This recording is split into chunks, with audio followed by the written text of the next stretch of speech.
La planète Terre, malgré ses grandes étendues sauvages, ses profonds océans et ses montagnes monumentales, n'est qu'un minuscule grain de poussière face à l'immensité du cosmos. Dans la partie observable de l'univers, il y a environ 100 milliards de galaxies. Et chaque galaxie, comme la Voie lactée, contient environ 100 milliards d'étoiles. Les chiffres montent rapidement jusqu'aux millions, puis aux milliards et aux milliers de milliards. Et là, on perd tout sens de ce que ça représente vraiment. L'esprit humain est conçu pour gérer des ordres de grandeur à notre échelle. Notre cerveau peut appréhender un trajet de 80 km, mais pas 800 000. Et l'on peut se rendre compte de ce que représente une vitesse de 160 km par heure, mais pas 160 millions.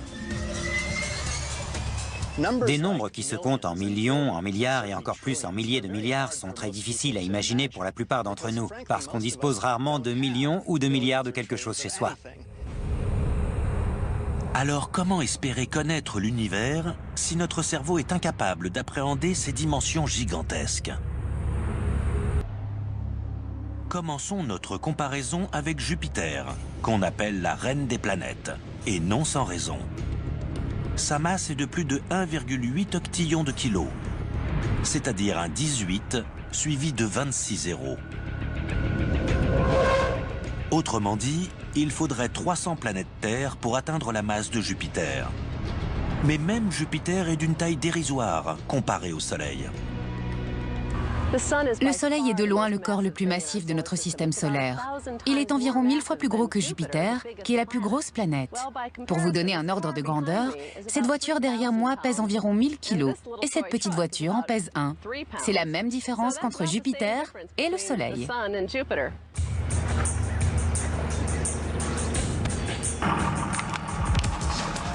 La différence est écrasante, comme le prouve très clairement la voiture d'une tonne. Mais n'oublions pas que nous sommes à un spectacle de Monster Trucks. Et la voiture qui représente notre Soleil pourrait vite regretter d'avoir fait du mal à la petite Jupiter. Le Soleil est le corps le plus massif de notre système solaire, mais pas l'étoile la plus grosse de notre galaxie. Il existe beaucoup d'étoiles bien plus imposantes que lui. Pour se rendre compte de la différence entre le Soleil et une étoile plus grosse, nous retrouvons la voiture d'une tonne pour représenter le Soleil et un Monster Truck de 3 tonnes pour représenter une étoile située à 75 années-lumière de chez nous. La différence entre le Monster Truck et la voiture est à peu près la même qu'entre le Soleil et une autre étoile appelée Régulus. Cette étoile est environ 3,5 fois plus grosse que le Soleil. 3 fois plus grosse, ça peut sembler peu. Mais il faut garder à l'esprit que l'on oppose ici de véritables géants galactiques.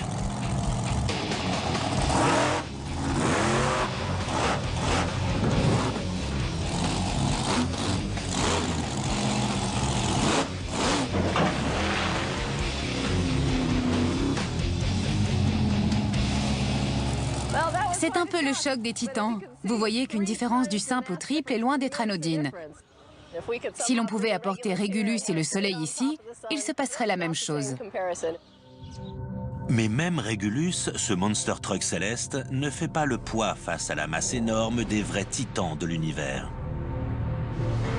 L'étoile la plus grosse qu'on connaisse tourne en orbite autour de la Voie lactée, dans la galaxie naine du Grand Nuage de Magellan, au milieu de la nébuleuse de la Tarentule. Cette étoile a un nom assez rébarbatif, R136A, mais elle est gigantesque. R136A est une jeune étoile âgée d'environ 1 million d'années. Sa température de surface est de 70 000 degrés, c'est-à-dire 7 fois plus chaude que le Soleil. Jusqu'en 2010, on croyait que les étoiles ne pouvaient pas atteindre une taille supérieure à 150 fois la masse du Soleil. Mais grâce à de nouvelles découvertes, cette limite a doublé. On pense que R136A est 250 voire 300 fois plus grosse que le Soleil. Pour représenter cette étoile énorme, il faudrait un Monster Truck vraiment monstrueux. Un véhicule 100 fois plus lourd.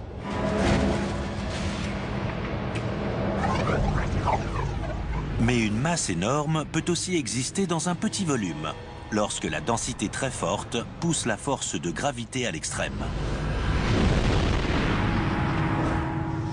La densité la plus extrême qu'on puisse trouver dans l'univers est celle d'un objet stellaire appelé étoile à neutrons. Une étoile à neutrons est le résidu compact de l'explosion d'une supernova dont la masse est compactée à l'extrême. On a 1,5 fois la masse du Soleil concentrée dans une sphère de 15 km de diamètre. Même en compressant un monster truck dans un volume équivalent à un morceau de sucre, on serait encore loin de la densité d'une étoile à neutrons. Il faudrait 10 millions de monster trucks dans le volume d'un morceau de sucre. Il faudrait ensuite assembler ces morceaux de sucre contenant chacun 10 millions de monster trucks en un énorme cube de 15 km de côté. Les étoiles à neutrons sont des objets extrêmes et très étranges. Si l'on voulait se poser sur une étoile à neutrons, ce serait impossible. Parce que l'on pèserait 5 milliards de fois plus lourd que sur Terre. Mais la masse ne fait pas tout lorsqu'on recherche la taille de la plus grosse des étoiles.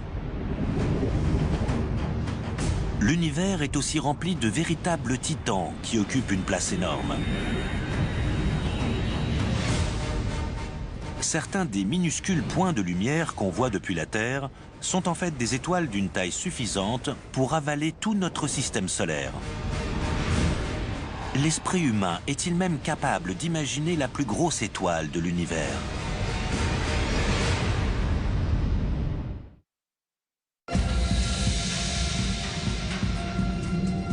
Continuons notre tentative de rapporter les tailles, les vitesses et les distances de notre immense univers à des mesures plus compréhensibles pour l'esprit humain. Le plus gros objet de notre système solaire est de loin le Soleil. Il pèse 300 000 fois plus lourd que la Terre. Mais en termes de volume, c'est aussi l'objet le plus grand du système solaire, avec un diamètre de 1,4 million de kilomètres. Le Soleil est énorme comparé à la Terre. Il est 109 fois plus large que notre planète. Cela signifie que l'on pourrait faire rentrer plus d'1 million de planètes Terre dans le volume du Soleil. C'est énorme. Mais aussi énorme que soit le Soleil à une échelle terrestre, notre chère étoile reste dérisoire comparée aux mammouths stellaires de notre galaxie. Ces étoiles aux noms étranges, empruntés à l'histoire et à la science, savent jouer les stars. Les voici dans l'ordre croissant.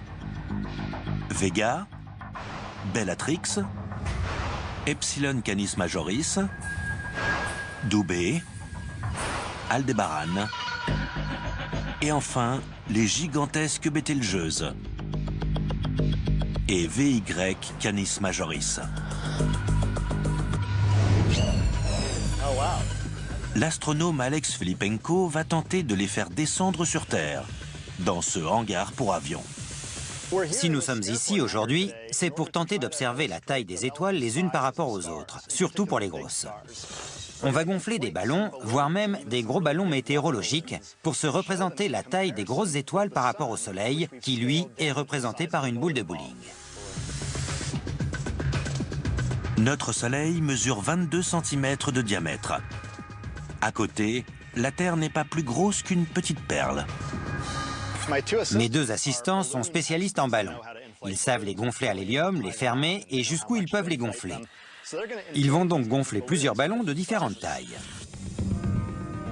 Grâce aux ballons gonflés, nous allons pouvoir faire un tour dans une réduction de notre univers et croiser les grandes, très grandes sœurs de notre Soleil. Premier arrêt, l'étoile Vega. Située dans la constellation de la Lyre, Vega est l'une des 5 étoiles les plus lumineuses du ciel.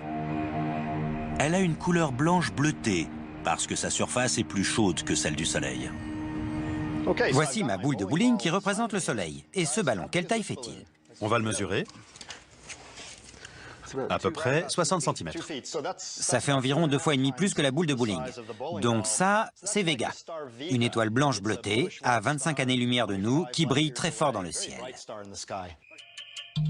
La suivante est Bellatrix, une étoile d'Orion, le chasseur, constellation la plus lumineuse du ciel.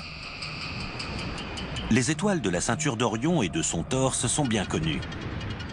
Bellatrix, elle aussi une géante bleue, se trouve à l'épaule droite d'Orion et brille à plus de 240 années-lumière de chez nous. Voici un ballon encore plus gros. Quelle taille fait-il? Il fait 1,20 m. 1,20 m, c'est-à-dire 5,5 fois la taille de ma boule de bowling, donc du Soleil. Cette énorme étoile, c'est Bellatrix. Encore plus grosse que Bellatrix, on trouve une étoile bleue et chaude, Hadara, aussi appelée Epsilon Canis Majoris. Canis Major est une constellation dont le nom signifie « grand chien ». En voilà une grosse étoile. Elle mesure 3,60 m.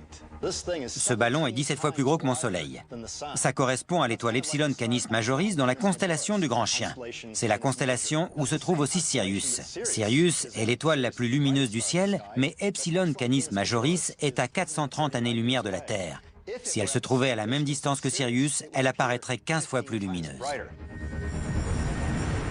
Encore 2 fois plus grosse qu'Epsilon Canis Majoris, Dubhe est une étoile géante, située au bout de la Grande Ourse, à 120 années-lumière d'ici. Super! Ce ballon est encore plus énorme. Quel est son diamètre? Voyons voir. 6,40 m. 6,40 m, c'est-à-dire 30 fois la taille de ma boule de bowling. Ça correspond à l'étoile Dubhe. Dubhe est différente des autres étoiles qu'on a vues. C'est ce qu'on appelle une géante rouge. Elle a une couleur orangée car elle est moins chaude que les étoiles bleues ou blanches qu'on a vues avant. Aussi incroyable que cela puisse paraître, il existe des étoiles encore plus grosses, que l'on ne peut même pas représenter dans ce hangar. Voici où il a fallu placer Aldébaran, une étoile monstrueuse connue depuis l'Antiquité, qui était autrefois signe de richesse et d'honneur. Ce ballon mesure près de 10 mètres de diamètre. C'est à peu près 45 fois plus gros que cette boule de bowling qui représente le Soleil. Ce ballon représente l'étoile Aldébaran, une géante rouge de la constellation du Taureau. Elle se situe à 65 années-lumière de la Terre et sa vraie couleur est orange. Mais même les plus gros ballons ne suffisent pas à représenter les plus grosses étoiles de la galaxie. Bételgeuse, par exemple, est une autre étoile de la constellation d'Orion. Située à 650 années-lumière de nous, elle fait plus de 1000 fois la taille du Soleil. Bételgeuse est tellement grande qu'à la place du Soleil, son diamètre atteindrait l'orbite de Jupiter. Donc, les 8 planètes du système solaire seraient soit détruites, soit bien trop chaudes pour être habitables. Mais la plus grosse étoile connue porte le nom de VY Canis Majoris. D'après les estimations, son diamètre est 2000 fois plus grand que celui du Soleil. C'est vraiment une étoile gargantuesque.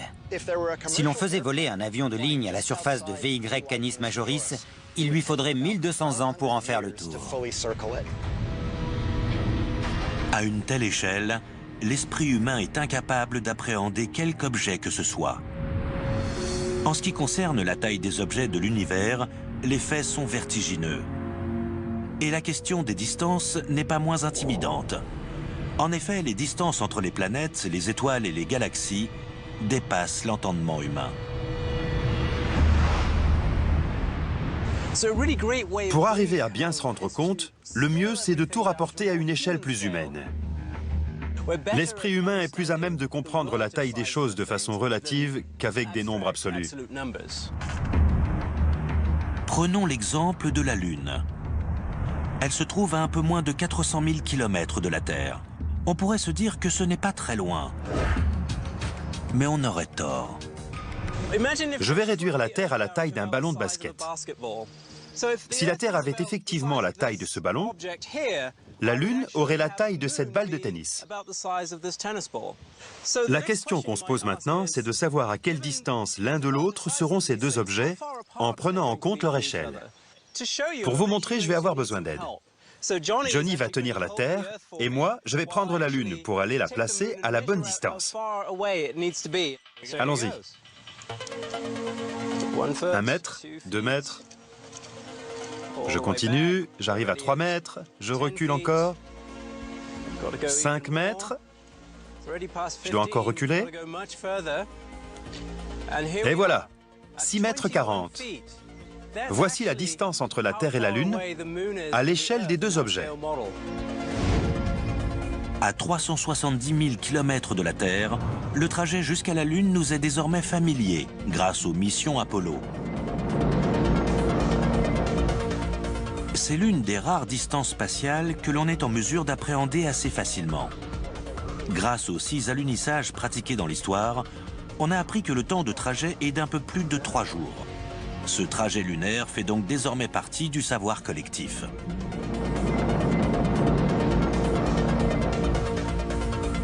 Mais au-delà de la Lune, le système solaire s'étend sur des distances si immenses que notre esprit limité n'est pas à la hauteur de la tâche.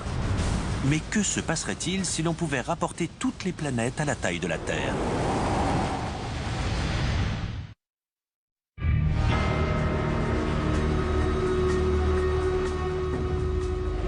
On peut rapidement se sentir submergé face aux tailles, aux distances et aux vitesses que l'on trouve dans l'univers. Même à l'intérieur de notre système solaire, les distances semblent invraisemblables. Essayons donc de réduire notre système solaire à une taille plus compréhensible. Imaginons qu'on prenne le diamètre du Soleil, 1,4 million de kilomètres, pour le rapporter à la taille d'une boule de bowling. À quoi ressembleraient les autres planètes? Eh bien, il faudrait les réduire aux tailles qu'on a là. On a les 8 planètes du système solaire alignées ici, de Mercure jusqu'à Neptune. Dans ce système solaire réduit, notre Terre est cette toute petite bille, alors que le Soleil est cette boule de bowling. Si ces petites billes sont bien à l'échelle par rapport à la boule de bowling, les distances qui les séparent ne le sont pas. Pour en faire la démonstration, le physicien Clifford Johnson va disposer ce mini-système solaire le long d'une piste qu'il va parcourir et mesurer. Johnny va m'aider à mesurer les distances grâce à cette roue à mesurer, un odomètre. Allez, partons explorer le système solaire. C'est parti.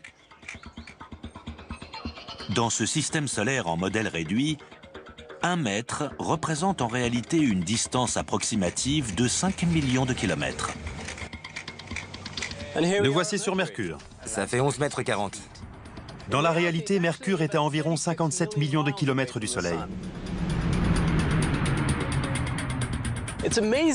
C'est dingue que la toute première planète du système solaire soit déjà si loin du Soleil. Allons voir la suivante. C'est parti.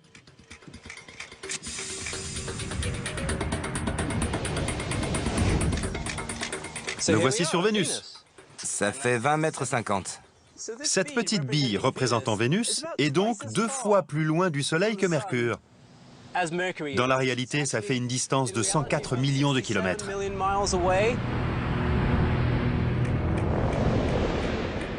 Nous voici sur Terre. Ça fait 29 mètres 80. La Terre est représentée par cette bille minuscule. Dans la réalité, elle se situe à 149 millions de kilomètres du Soleil. Vous voyez la taille de la boule de bowling vue d'ici? Elle correspond à la taille du Soleil tel qu'on le voit dans le ciel depuis la Terre. On a cette petite bille bleue qui représente la Terre et à environ 6 cm, une bille encore plus petite pour représenter la Lune. Souvenez-vous, à une échelle différente, la Terre ayant la taille d'un ballon de basket, la Lune se trouvait à une distance de 6 mètres 40. Cette fois, pour s'adapter au système solaire entier, il a fallu réduire cette distance à quelques centimètres seulement. Cette distance minuscule entre la Terre et la Lune, c'est la limite de l'exploration spatiale par l'humain à ce jour. Même si l'on espère aller beaucoup plus loin dans les années à venir. Sur notre modèle réduit du système solaire, Mars est encore 15 mètres plus loin que la Terre, c'est-à-dire 227 millions de kilomètres du Soleil. Au-delà de Mars, les distances deviennent de plus en plus vertigineuses.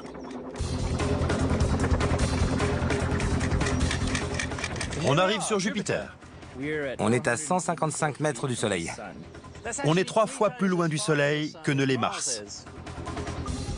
Avec de telles distances entre des billes aussi petites, il est incroyable qu'on arrive à voir les autres planètes depuis la Terre.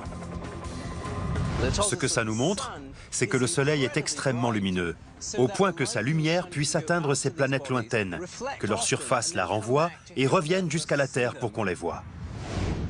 Allez, en route pour Saturne. Allons-y. Nos 2 explorateurs de l'espace arrivent sur Saturne, à 286 mètres du Soleil. Saturne se trouve à 1,4 milliard de kilomètres du Soleil. C'est-à-dire qu'on a parcouru quasiment la même distance entre le Soleil et Jupiter qu'entre Jupiter et Saturne. Et on n'est pas encore au bout du système solaire. Au bout de 575 mètres de marche, à 2,8 milliards de kilomètres du Soleil, se trouve Uranus, 2 fois plus éloigné que Saturne. Je vois à peine le Soleil d'ici. Et de l'autre côté, je distingue à peine Neptune, qui est notre prochaine étape. On y va? C'est parti.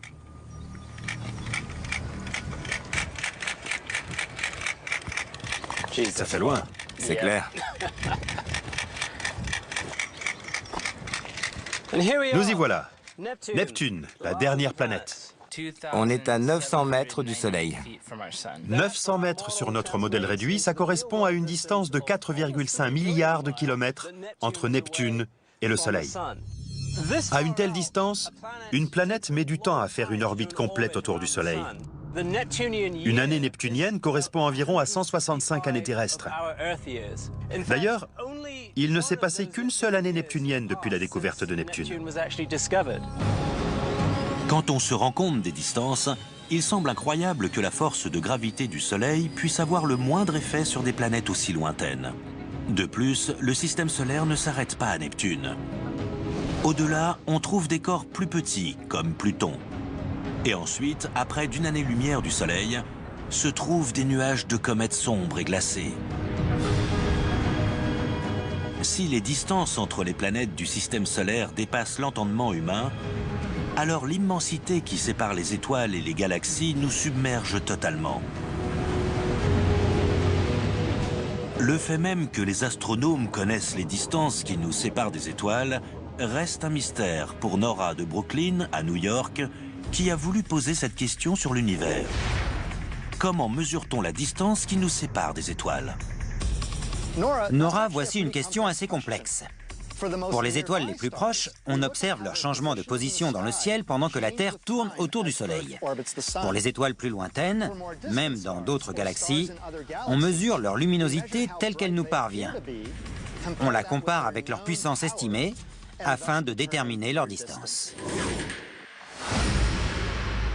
Ces chiffres sont tellement vertigineux que les questions de taille et de distance constituent un véritable défi pour l'esprit humain. Mais l'immensité de ces chiffres s'applique aussi aux vitesses dans l'univers. Les scientifiques ont en effet découvert que l'univers est comme un champ de course géant, où même les planètes géantes filent plus vite que des balles de revolver.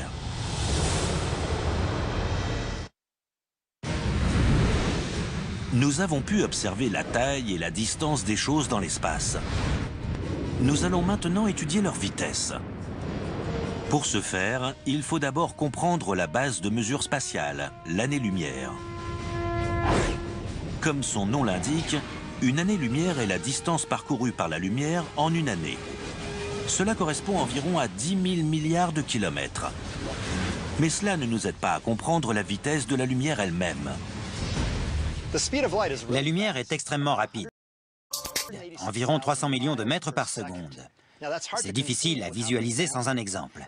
Imaginez qu'un rayon de lumière fasse des allers-retours entre Los Angeles et New York. Eh bien, en une seconde, il aura le temps de faire 38 allers-retours. Pour nous aider à comprendre le concept de la vitesse de la lumière, l'astronome Greg Laughlin rencontre Michael Voigt, expert en armes à feu, afin qu'il nous présente des objets parmi les plus rapides sur Terre. On va essayer de comparer la vitesse de la lumière à la vitesse d'un objet très rapide sur Terre. Une balle d'arme à feu. On a placé une cible métallique là-bas. Comme ça, on entendra le choc de la balle et on se rendra compte du temps qu'elle a mis pour y arriver. On a ici une 204 Ruger, qui est la munition commerciale la plus rapide du monde à l'heure actuelle. On est à 300 mètres de la cible. Et je vais essayer de me faire une idée du temps que va mettre la balle pour arriver à la cible. Alors allons-y. Joli coup. C'est dingue. À l'instant où j'ai appuyé sur la gâchette, la balle a touché la cible. Impossible de percevoir le temps de trajet. Puisqu'il est si difficile pour les sens humains de percevoir la vitesse des balles, Michael met en place un dispositif ultra précis afin de mesurer le temps. Un chronographe. Le chronomètre se trouve dans cette unité. Il y a une horloge à l'intérieur. Je crois que le chronographe est prêt. Très bien. Je vais tirer quelques balles et on verra quelle est leur vitesse.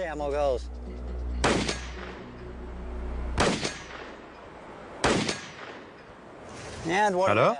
Ça fait 1309 mètres par seconde, c'est-à-dire 5000 km par heure. C'est rapide, hein? Carrément, ça fait un peu plus d'1 km par seconde, c'est-à-dire 4 fois la vitesse du son. Je suis vraiment impressionné. Mais c'est dérisoire en comparaison de la vitesse de la lumière. Dans le temps qu'a mis la balle pour aller du canon de l'arme jusqu'à la cible, un rayon de lumière aurait le temps de faire un aller-retour entre Los Angeles et Paris. Avec ses 300 millions de mètres par seconde, la lumière pulvérise tous les records de vitesse qu'on puisse observer sur Terre.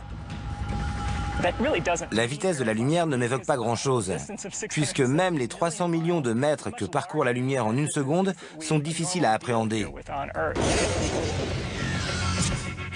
La vitesse de la lumière est si extrême par rapport aux vitesses qu'on a sur Terre qu'il nous faut prendre la lumière et la ralentir pour vraiment comprendre la différence. Pour cela, revenons-en à la balle de revolver. À près de 5000 km/h, son temps de déplacement est à peine perceptible. Si la lumière se déplaçait à cette vitesse-là, à quoi ressemblerait le monde autour de nous avec des vitesses réduites à la même proportion? Prenons l'exemple d'un avion de ligne. Il se déplace à peu près à 960 km/h. Mais si la lumière se déplaçait à la vitesse d'une balle de revolver, quelle serait la vitesse de l'avion? Si l'on prend une échelle où la vitesse de la lumière est de 5000 km par heure et que l'avion se cale sur cette échelle, alors il lui faudra 1 minute pour parcourir 7 cm. Un avion F-15 peut atteindre la vitesse de Mach 2,5, c'est-à-dire plus de 2400 km par heure. Mais à notre échelle réduite, en 1 minute, il ne parcourrait que 17 cm. Et qu'en serait-il des balles d'armes à feu, justement?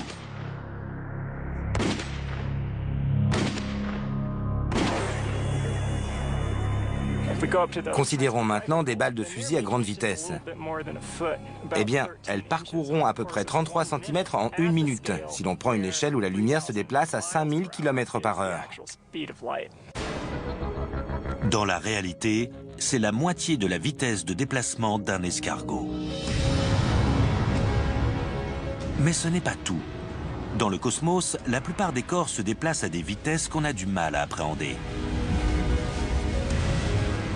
Le mouvement, c'est la base de l'univers. On pourrait avoir l'impression d'être immobile, et c'est le cas si l'on prend le Sol comme référentiel. Mais la Terre tourne autour du Soleil, le Soleil tourne autour du centre de notre galaxie, et notre galaxie aussi est en orbite à l'intérieur de notre groupe de galaxies.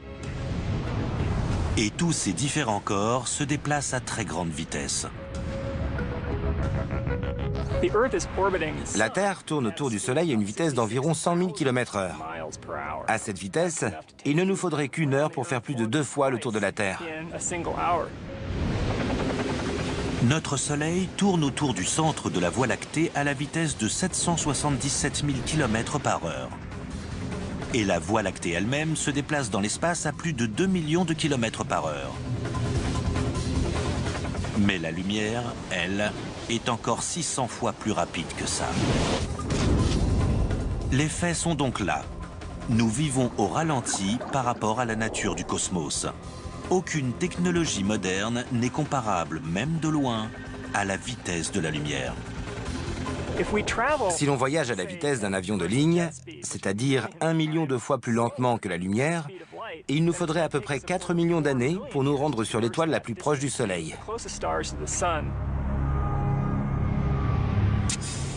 Si pour se rendre sur l'étoile la plus proche, il faut plus de temps qu'il ne s'en est écoulé depuis la naissance de l'humanité, comment, en tant qu'humain, pourrait-on vraiment comprendre la taille de notre propre galaxie? En réduisant les plus grosses planètes et les plus grosses étoiles, ainsi que la vitesse de la lumière, à une échelle plus compréhensible pour l'esprit humain, nous commençons enfin à mieux imaginer l'immensité du cosmos. Mais serait-il possible de procéder de la même façon pour les distances interstellaires, des distances qui dépassent totalement l'entendement? Bien que les scientifiques mesurent ces distances interstellaires en années-lumière, ces chiffres ne nous aident pas vraiment à concevoir la nature immense du paysage galactique. Nous allons donc réduire tout cela à une autre échelle, une échelle où une année-lumière correspond à 1 km. À cette échelle, notre Soleil n'est pas plus gros qu'un grain de sable. Nous avons calculé le nombre de grains de sable ou d'étoiles que contiendrait notre galaxie. Le nombre d'étoiles dans la Voie lactée est à peu près le même que le nombre de grains de sable dans ce coffre. C'est-à-dire plus de 100 milliards d'étoiles. Si une année-lumière équivaut à 1 km, où se trouve l'étoile la plus proche? Si l'on place le Soleil à l'observatoire Griffith à Los Angeles, où travaille l'astronome Laura Donnelly, le grain de sable le plus proche se trouverait à Hollywood, à 6,4 km de là.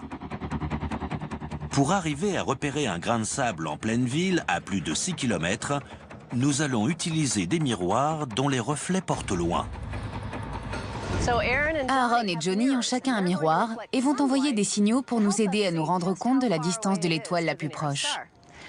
J'emporte donc quelques étoiles à Hollywood. Voilà, Stan, Aaron, vous êtes prêts? Vous allez rester ici à l'observatoire Griffith pour représenter le Soleil. Johnny et moi, on va à Hollywood. C'est bon? C'est parti. Super, allons-y. Le plus proche voisin stellaire de notre Soleil n'est pas une étoile unique, mais un groupe de 3 étoiles. 2 d'entre elles, Alpha Centauri A et B, sont en orbite l'une autour de l'autre et ont à peu près la même taille que le Soleil. La troisième, Proxima Centauri, est une naine rouge. Elle brille peu et ne fait que 10% de la taille de ses sœurs.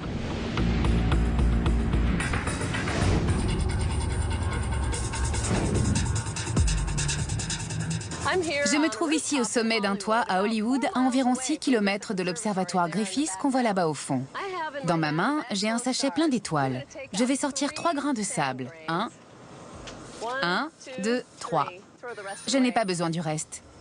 Ils représentent les 3 étoiles les plus proches. Proxima Centauri est la plus proche des 3, et à l'échelle qu'on a adoptée, elle devrait se trouver à 2 mètres derrière moi, donc je la jette à sa place. Alpha Centauri A et Alpha Centauri B, à notre échelle, sont séparés de 60 cm, tandis que notre Soleil se trouve à 6 km d'ici, à l'observatoire Griffith. Vu d'ici, le grain de sable représentant notre Soleil est indétectable. C'est là qu'on a besoin des miroirs. Nous sommes ici sur Alpha Centauri, et il faut qu'on repère le Soleil. Je vais appeler Stan pour qu'il nous montre où il est. Oui, c'est Stan. Salut Stan. Dis, on ne voit pas le Soleil. Tu pourrais nous envoyer un rayon? Pas de problème, je t'envoie du soleil. Je ne vois toujours rien. Ah, le voilà. On le voit. Ça brille fort. Regarde-moi ça, c'est dingue. Merci Stan. On va te montrer la lumière d'Alpha Centauri. Oui, ça y est, on la voit. Super, on l'a vu. Ils l'ont vu. C'est génial. Le Soleil a vu Alpha Centauri. Dans notre région de la Voie lactée, la distance standard entre les étoiles est de 3 à 5 années-lumière. En représentant les étoiles par des grains de sable, il en tiendrait 20 dans une ville comme Los Angeles. Mais si l'on trouvait des étoiles regroupées plus proches de la Terre, notre environnement cosmique deviendrait un endroit très dangereux pour la vie telle qu'on la connaît. Il y aurait des explosions de supernovas, ce qui brûlerait entièrement notre atmosphère. Et puis, si une autre étoile passait trop près du Soleil, les orbites planétaires seraient complètement perturbées. Certaines planètes pourraient être éjectées hors de leur orbite et partir loin dans l'espace interstellaire. S'il n'y avait pas cette distance immense entre les étoiles, on n'existerait sans doute même pas. En réduisant la valeur d'une année-lumière, on arrive à se représenter les étoiles dans un contexte plus clair. Mais peut-on procéder de la même façon pour essayer d'appréhender les dimensions presque infinies de l'univers en lui-même? La Voie lactée mesure 100 000 années-lumière de bout en bout. Et la galaxie la plus proche se trouve très très loin. La distance qui nous sépare de la galaxie spirale la plus proche de la nôtre, la galaxie d'Andromède, se trouve environ à 2,5 millions d'années-lumière d'ici. Il faudrait aligner 25 voies lactées pour atteindre Andromède. Pour rendre tout cela plus concret, rapportons les galaxies à la taille de grands centres urbains sur le territoire américain. On représente parfois les galaxies comme des grandes villes, et c'est une analogie assez pertinente. Si l'on représente la Voie lactée à la taille de la métropole de Los Angeles, c'est-à-dire environ 160 km, alors Andromède se situerait à New York. Entre les deux, on trouve une partie de ce que les astronomes appellent le groupe local de galaxies. Dans le groupe local, les deux membres les plus importants sont la Voie lactée, notre galaxie, et la galaxie d'Andromède. Il y a aussi une plus petite galaxie spirale du nom de M33. Et puis il y a également quelques galaxies naines, qui ne contiennent pas plus de 100 millions d'étoiles. Mais même avec d'immenses distances pour séparer ces galaxies du groupe local, notre Voie lactée n'est pas à l'abri. Andromède et M33 se dirigent toutes les deux vers la Voie lactée.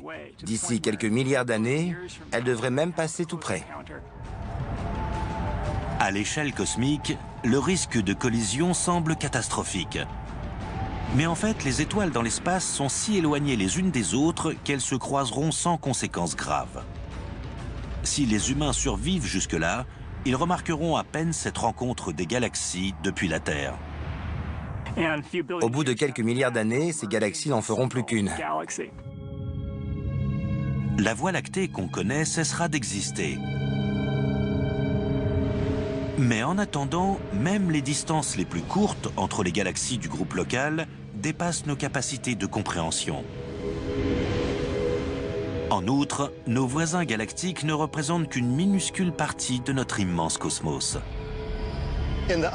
Dans la partie observable de l'univers, il y a environ 100 milliards de galaxies comportant chacune des milliards d'étoiles.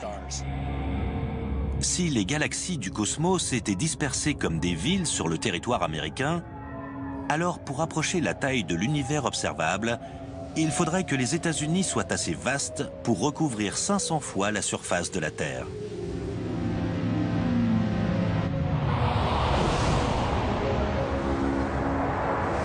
En réduisant l'univers à une échelle humaine, on peut arriver à mieux envisager sa taille. Mais évidemment, la réalité est bien différente. L'immensité de l'univers nous donne une impression de petitesse extrême. Nous sommes minuscules par rapport au système solaire, qui est minuscule par rapport à la galaxie, et qui est minuscule par rapport à l'univers. Nous sommes certes minuscules, mais pas insignifiants. Nous sommes les seules créatures connues à avoir l'esprit, la curiosité et l'intelligence de réfléchir à l'univers. Et en un sens, nous sommes les créatures qui permettons à l'univers de se connaître lui-même.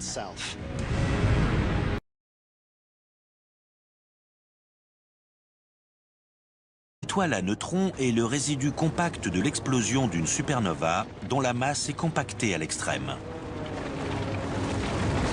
On a 1,5 fois la masse du Soleil concentrée dans une sphère de 15 km de diamètre. Même en compressant un monster truck dans un volume équivalent à un morceau de sucre, on serait encore loin de la densité d'une étoile à neutrons. Il faudrait 10 millions de Monster Truck dans le volume d'un morceau de sucre. Il faudrait ensuite assembler ces morceaux de sucre contenant chacun 10 millions de Monster Trucks en un énorme cube de 15 km de côté. Les étoiles à neutrons sont des objets extrêmes et très étranges. Si l'on voulait se poser sur une étoile à neutrons, ce serait impossible. Parce que l'on pèserait 5 milliards de fois plus lourd que sur Terre.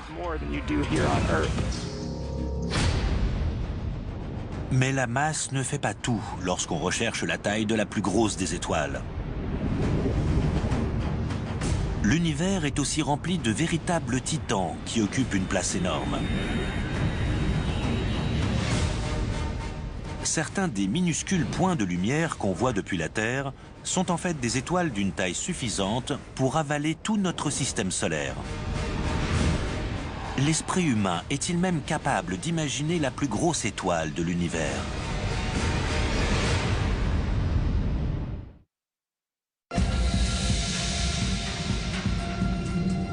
Continuons notre tentative de rapporter les tailles, les vitesses et les distances de notre immense univers à des mesures plus compréhensibles pour l'esprit humain. Le plus gros objet de notre système solaire est de loin le Soleil. Il pèse 300 000 fois plus lourd que la Terre. Mais en termes de volume, c'est aussi l'objet le plus grand du système solaire, avec un diamètre de 1,4 million de kilomètres. Le Soleil est énorme comparé à la Terre. Il est 109 fois plus large que notre planète. Cela signifie que l'on pourrait faire rentrer plus d'1 million de planètes Terre dans le volume du Soleil. C'est énorme.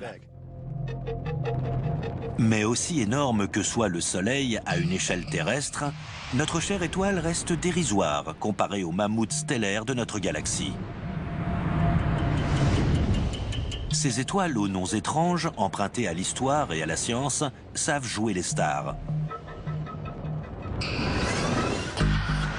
Les voici dans l'ordre croissant.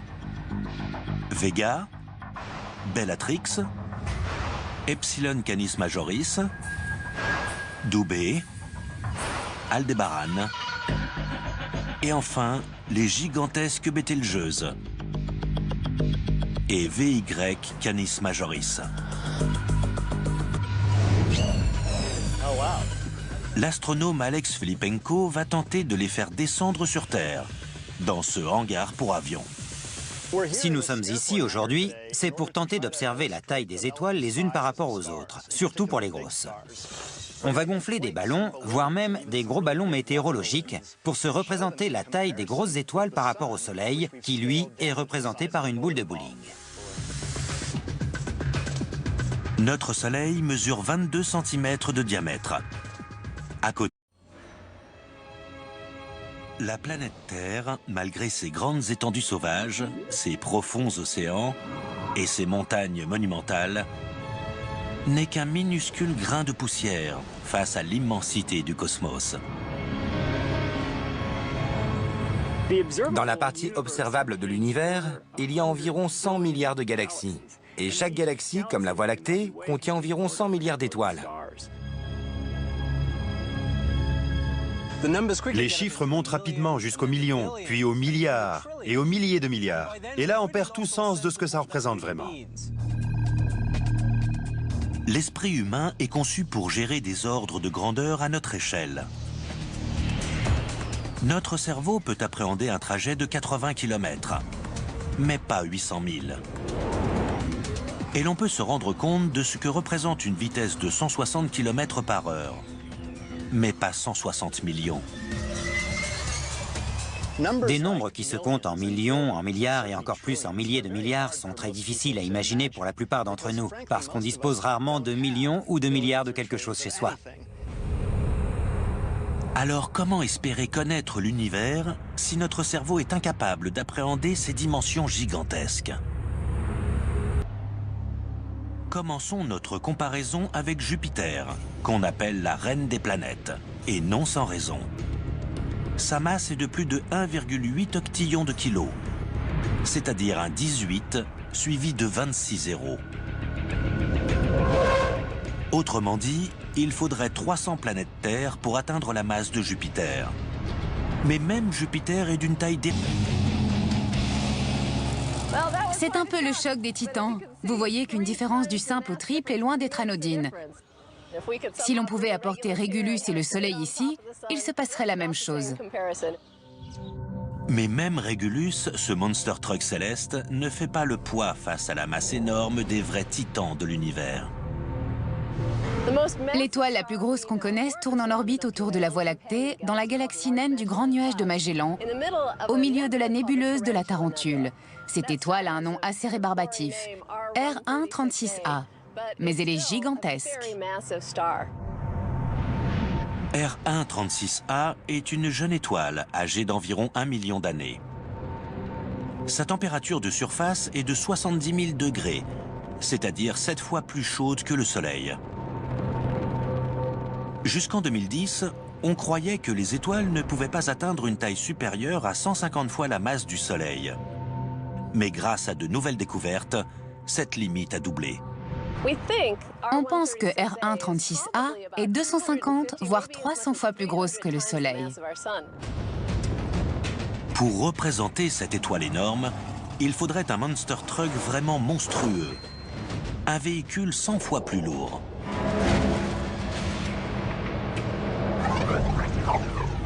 Mais une masse énorme peut aussi exister dans un petit volume, lorsque la densité très forte pousse la force de gravité à l'extrême.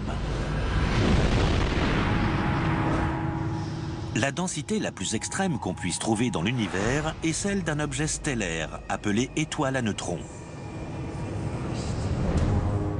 Une érisoire comparée au Soleil. Le Soleil est de loin le corps le plus massif de notre système solaire. Il est environ 1000 fois plus gros que Jupiter, qui est la plus grosse planète. Pour vous donner un ordre de grandeur, cette voiture derrière moi pèse environ 1000 kilos, et cette petite voiture en pèse 1. C'est la même différence qu'entre Jupiter et le Soleil.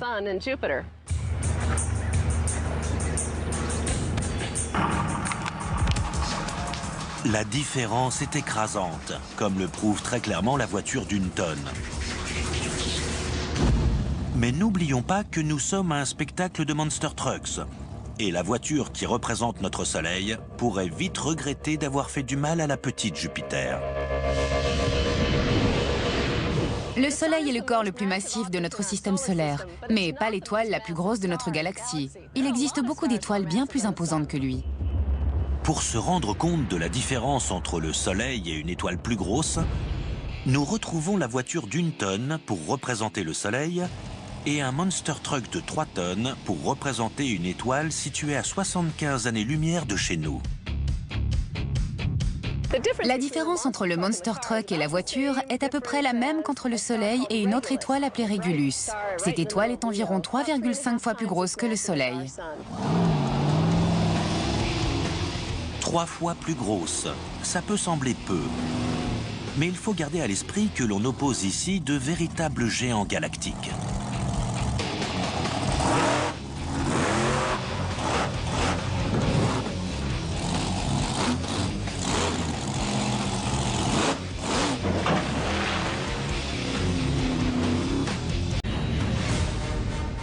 Certains des minuscules points de lumière qu'on voit depuis la Terre sont en fait des étoiles d'une taille suffisante pour avaler tout notre système solaire. L'esprit humain est-il même capable d'imaginer la plus grosse étoile de l'univers ?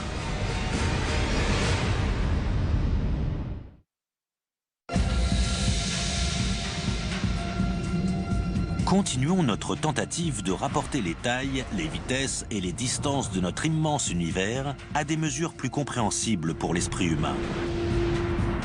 Le plus gros objet de notre système solaire est de loin le Soleil. Il pèse 300 000 fois plus lourd que la Terre. Mais en termes de volume, c'est aussi l'objet le plus grand du système solaire, avec un diamètre de 1,4 million de kilomètres. Le Soleil est énorme comparé à la Terre. Il est 109 fois plus large que notre planète. Cela signifie que l'on pourrait faire rentrer plus d'1 million de planètes Terre dans le volume du Soleil. C'est énorme. Mais aussi énorme que soit le Soleil à une échelle terrestre, notre chère étoile reste dérisoire comparée aux mammouths stellaires de notre galaxie. Ces étoiles aux noms étranges, empruntés à l'histoire et à la science, savent jouer les stars. Les voici dans l'ordre croissant. Vega, Bellatrix, monstrueux. Un véhicule 100 fois plus lourd.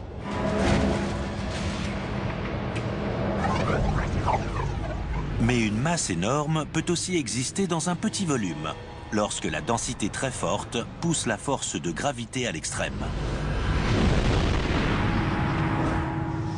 La densité la plus extrême qu'on puisse trouver dans l'univers est celle d'un objet stellaire appelé étoile à neutrons. Une étoile à neutrons est le résidu compact de l'explosion d'une supernova dont la masse est compactée à l'extrême. On a 1,5 fois la masse du Soleil concentrée dans une sphère de 15 km de diamètre. Même en compressant un monster truck dans un volume équivalent à un morceau de sucre, on serait encore loin de la densité d'une étoile à neutrons. Il faudrait 10 millions de monster trucks dans le volume d'un morceau de sucre. Il faudrait ensuite assembler ces morceaux de sucre contenant chacun 10 millions de monster trucks en un énorme cube de 15 km de côté. Les étoiles à neutrons sont des objets extrêmes et très étranges. Si l'on voulait se poser sur une étoile à neutrons, ce serait impossible, parce que l'on pèserait 5 milliards de fois plus lourd que sur Terre. Mais la masse ne fait pas tout lorsqu'on recherche la taille de la plus grosse des étoiles. L'univers est aussi rempli de véritables titans qui occupent une place énorme. Autrement dit, il faudrait 300 planètes Terre pour atteindre la masse de Jupiter. Mais même Jupiter est d'une taille dérisoire comparé au Soleil. Le Soleil est de loin le corps le plus massif de notre système solaire. Il est environ 1000 fois plus gros que Jupiter, qui est la plus grosse planète. Pour vous donner un ordre de grandeur, cette voiture derrière moi pèse environ 1000 kilos, et cette petite voiture en pèse 1. C'est la même différence qu'entre Jupiter et le Soleil.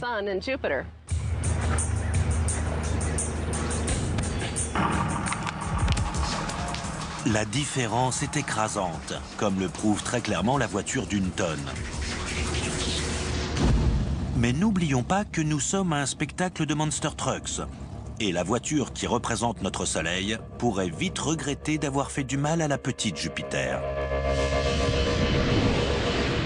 Le Soleil est le corps le plus massif de notre système solaire, mais pas l'étoile la plus grosse de notre galaxie. Il existe beaucoup d'étoiles bien plus imposantes que lui. Pour se rendre compte de la différence entre le Soleil et une étoile plus grosse, nous retrouvons la voiture d'1 tonne pour représenter le Soleil et un Monster Truck de 3 tonnes pour représenter une étoile située à 75 années-lumière de chez nous. La différence entre le Monster Truck et la voiture est à peu près la même qu'entre le Soleil et une autre étoile appelée Régulus. Cette étoile est environ 3,5 fois plus grosse que le Soleil. 3 fois plus grosse, ça peut sembler peu. La planète Terre, malgré ses grandes étendues sauvages, ses profonds océans et ses montagnes monumentales, n'est qu'un minuscule grain de poussière face à l'immensité du cosmos. Dans la partie observable de l'univers, il y a environ 100 milliards de galaxies. Et chaque galaxie, comme la Voie lactée, contient environ 100 milliards d'étoiles. Les chiffres montent rapidement jusqu'aux millions, puis aux milliards et aux milliers de milliards. Et là, on perd tout sens de ce que ça représente vraiment. L'esprit humain est conçu pour gérer des ordres de grandeur à notre échelle. Notre cerveau peut appréhender un trajet de 80 km, mais pas 800 000. Et l'on peut se rendre compte de ce que représente une vitesse de 160 km/h, mais pas 160 millions. Des nombres qui se comptent en millions, en milliards et encore plus en milliers de milliards sont très difficiles à imaginer pour la plupart d'entre nous, parce qu'on dispose rarement de millions ou de milliards de quelque chose chez soi. Alors comment espérer connaître l'univers si notre cerveau est incapable d'appréhender ces dimensions gigantesques? Commençons notre comparaison avec Jupiter, qu'on appelle la reine des planètes, et non sans raison. Sa masse est de plus de 1,8 octillons de kilos, c'est-à-dire un 18 suivi de 26 zéros. Mais il faut garder à l'esprit que l'on oppose ici de véritables géants galactiques.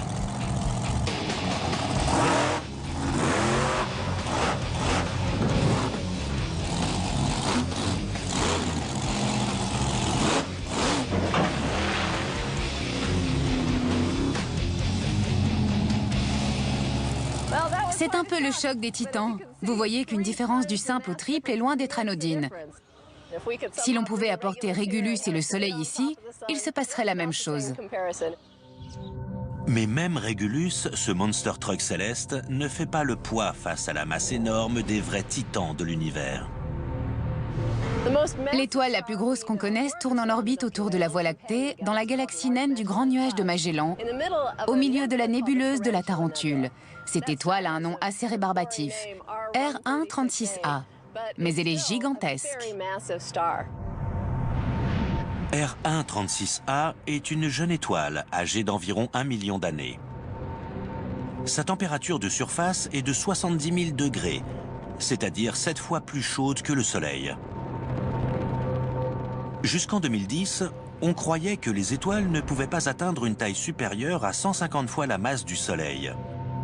Mais grâce à de nouvelles découvertes, cette limite a doublé.